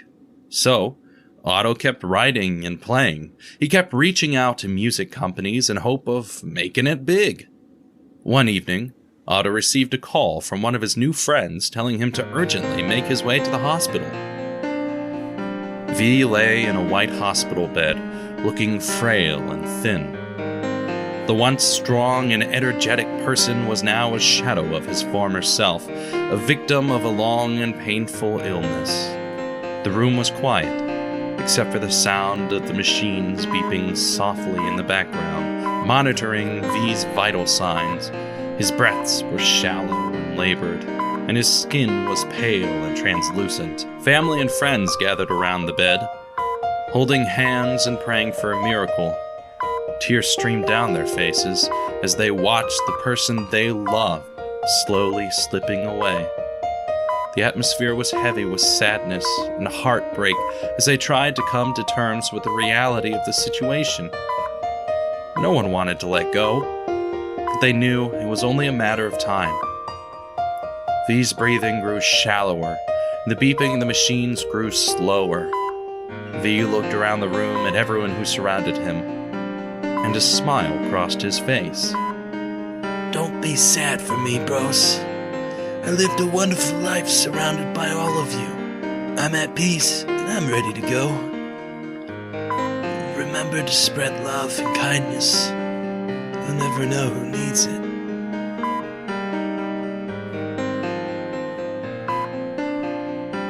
And then, the slowing pace of the machines finally stopped.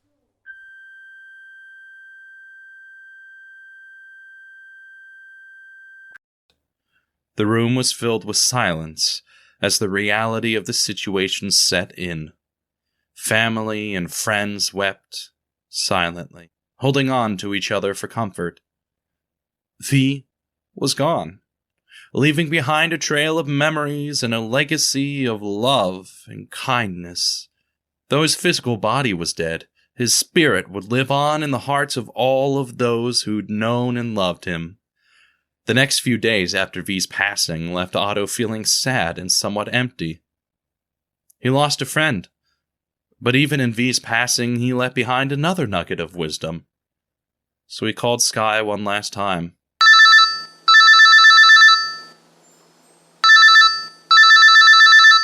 Hi, you've reached the voicemail box of Sky Peters. I'm sorry I can't come to the phone right now, but I'll promise I'll return your call. Sky, I've been calling you for a while now. I know I might be annoying, and I know you said I'm not family anymore, but I just want you to know that I love you. I miss you, and I miss Mom. And I won't stop calling because life's too short to keep us distant forever. I love you. Otto hung up the phone and sat down. He placed his hands on his head and felt a tear running down his cheek. It was hard to show love to someone who didn't love you back, and it was hard to keep caring about fixing his relationship. But these last words rang through his mind, and he knew he couldn't give up. Thank you for listening to this episode of Retrospection Radio Theater. Featured in this season are Noah Martin as narrator and additional voices, Jessy Labrie as Otto Landyn Meyer, and Tiffany Perdue as Skylar Gertrude Meyer. Our theme song, Look at Me Now, was produced by Alexi Sarakinis and Wonderland. Check in to wherever you listen to podcasts on Thursdays at 7 p.m. Eastern Standard Time for new episodes. Please consider subscribing, rating, and reviewing this podcast. You can donate to the Ko-fi or Patreon link in the description below. Your donations go to paying cast members and helping produce content. This episode was produced by Retrospection Multimedia. You can get in contact and start your own podcast at www.retrospectionmultimedia.com.